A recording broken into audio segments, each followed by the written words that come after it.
I could hardly think, having heard from Violet's lips what I feared most. Still, perhaps, this was the gossip that Mrs. Hastings and Charles had both warned me about. Wasn't it human nature to suspect a ghost to reside in a house where a girl had died, especially one who had died by her own hand? Well, I said to Violet, if Jade still haunts my uncle's house, I have yet to meet her. And so we talked of other things, and it was a great relief to me when work was over for the day and I started the walk home, which would have been far more pleasant if I had worn more practical shoes.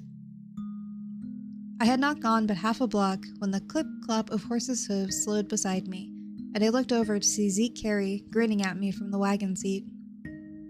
"Come on up," he said. "I'll drive you home." "But it's a lovely day," I protested. "I can easily walk." In truth, the wagon had never looked so good, and I had longed to rest my feet. "It's even lovelier up here," he said. "Besides, I have only one more delivery to make. Ride along with me and I'll show you the town." That seemed enough good reason to go, so I freely went over to the wagon and with a hand from Zeke, hoisted myself onto the seat beside him.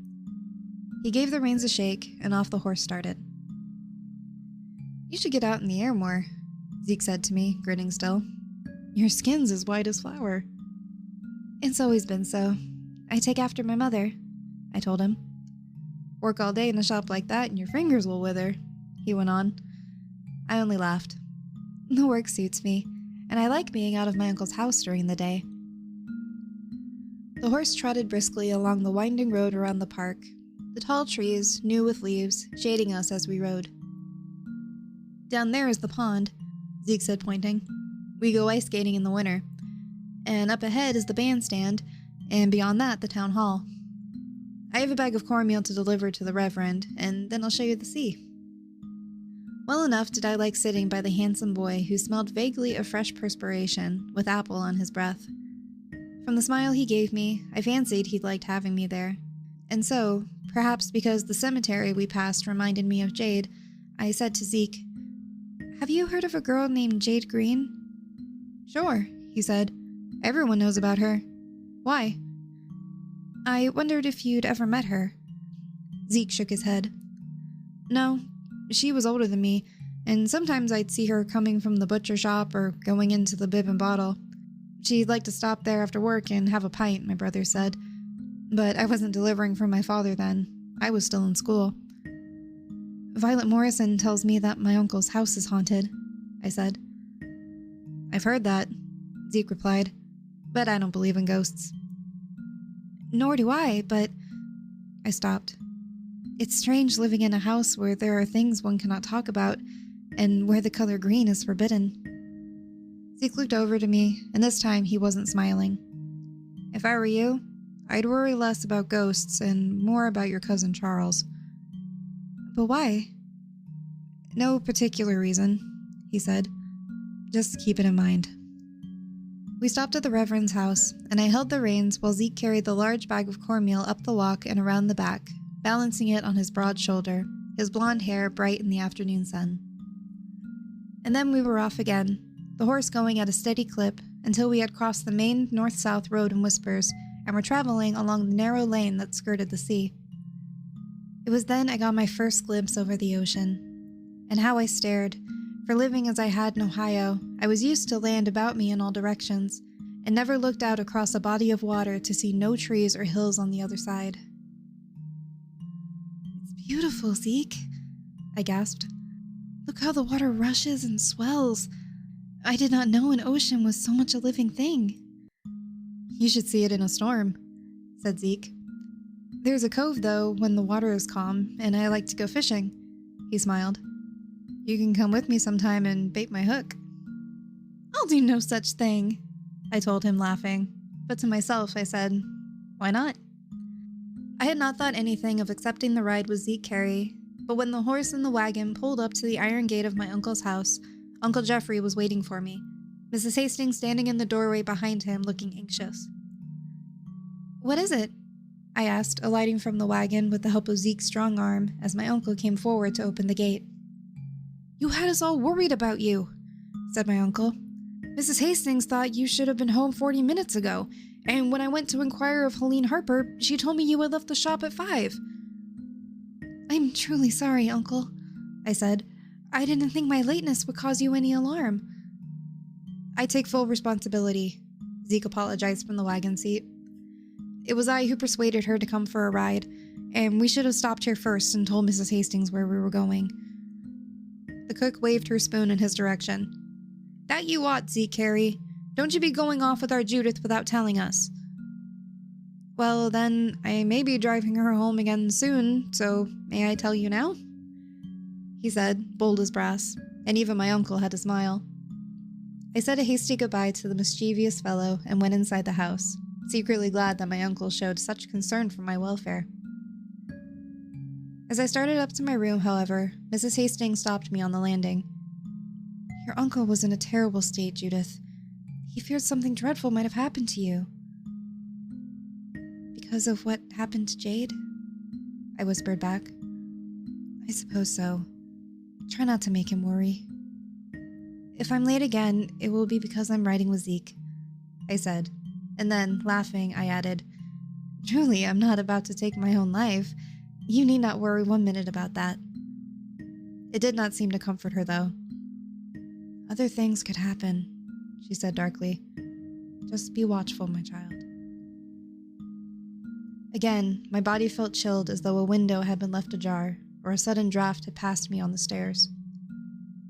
When Mrs. Hastings had gone back to the kitchen, I waited until I heard the clatter of her pots and pans, and then I went inside the spare room and sat down on the edge of Jade's bed, staring at the door to the attic. Why did she do it? How did she do it? I wondered again.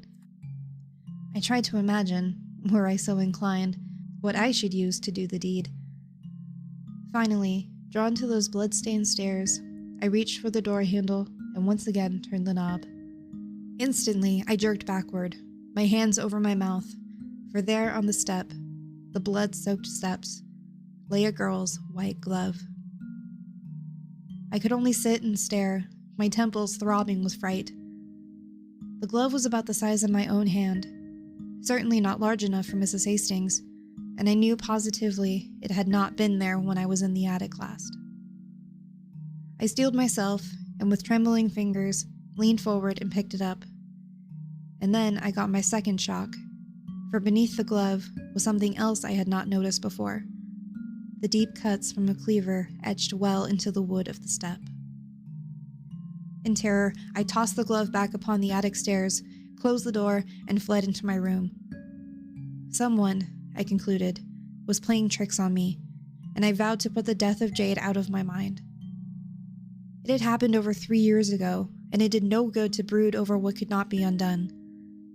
Let Uncle Geoffrey and Mrs. Hastings worry if they must, but it did not concern me. When I had calmed myself at last, I set about selecting my clothes for the following day. I had noticed that both Helene and Violet dressed with care, their accessories perfectly chosen, and decided that I too would come to work each day dressed in my best. I had just turned from my closet with a skirt upon my arm, when, out of the corner of my eye, I saw something dart across the floor and under my dresser. I whirled around quickly, but too late to see what it was. Immediately, I took the mousetrap out of my closet and placed it under my dresser instead.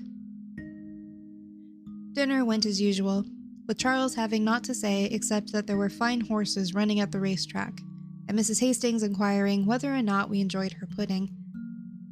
I was afraid I would be lectured again about my ride with Zeke, but it was not mentioned again, and after dinner, when the dishes were washed and put away, I went into the parlor and played some songs for my uncle, being careful not to include Springfield Mountain among them. As the doors were open and a breeze blew through the parlor, I felt in need of a wrap. I went upstairs and had just turned down the hall when I heard a soft oath from within my room, and a moment later, a mousetrap came sliding out my door, across the floor, and into the wall opposite. Imagine my surprise when Cousin Charles appeared next, and, as startled to see me as I was to see him, made a quick apology and strode quickly down the hall to his own room. I found my shawl and went out into the garden to consider the situation, trying to think what possible reason Charles could have had for putting his hand beneath my dresser. I remembered the question he had asked about my family's finances. His suspicion, perhaps, that I had come with a modest fortune I had hidden in my room. And I began to suspect that my cousin was a thief, that he could only have been searching for the place I hid my wages. I wondered if Mrs. Hastings suspected it too, for she later came out to walk with me and said, "About your wages, my girl. What will you do with the money you earn from the hat shop? It would be well, I think, for you to have a safe place to keep it." "I haven't earned all that much yet, Mrs. Hastings, but when I do, I suppose I shall keep it in my desk," said I. "You may do with it as you wish," she told me, "but I might suggest, for your own safety, that you give it to either your uncle or me to put it away for you. Of course, you may have it whenever you like." "And so I shall," I promised, for she knew Charles better than I did. Charles was aloof the rest of the evening. He said nothing at all to me by the way of explanation, nor did he bid me good night when he left the house to go to his own lodgings. I retired early, wanting to be at the shop on time the next morning, but awoke in the night, not sure of the clock. I sensed that someone was in the room with me. However, and in my dreamlike state, thought that perhaps it was already morning, that I had overslept, and Mrs. Hastings had come to fetch me. I lay there waiting to hear her voice, when something touched my forehead. "Yes?" I said sleepily, and then, turning slightly, I opened my eyes and found myself staring into darkness. "Yes?" I said again. Suddenly, I was very much awake. It was the middle of the night, and I could make out nothing but blackness. "Who is it?" I whispered, and fearful it was Charles, I screamed. For a moment, nothing happened. Then I heard a thump across the hall, followed by another, doors opening, then footsteps. Finally, with her nightcap askew, Mrs. Hastings came into my room with a candle, followed soon after by Uncle Geoffrey. I was breathing so rapidly I could not talk. I lay curled against the headboard, blankets around me, cowering like a small animal about to be devoured. "Gracious child, what is it? What is the matter?"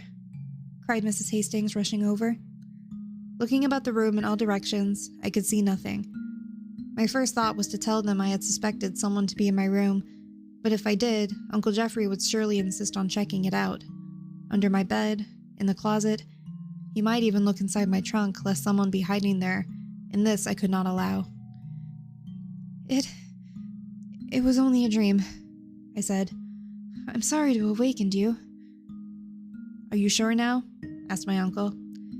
"Yes, I've had these dreams from time to time since my parents died. They come and go," I said. "Oh, I know how that is," Mrs. Hastings told me. "After my Henry died, I had the same. You go back to sleep, dear. I'll leave the candle burning on your dresser." And so they left, and I dared not close my eyes. Fear gave way to anger. Someone had been in my room, I was sure, and I suspected it might have been Charles.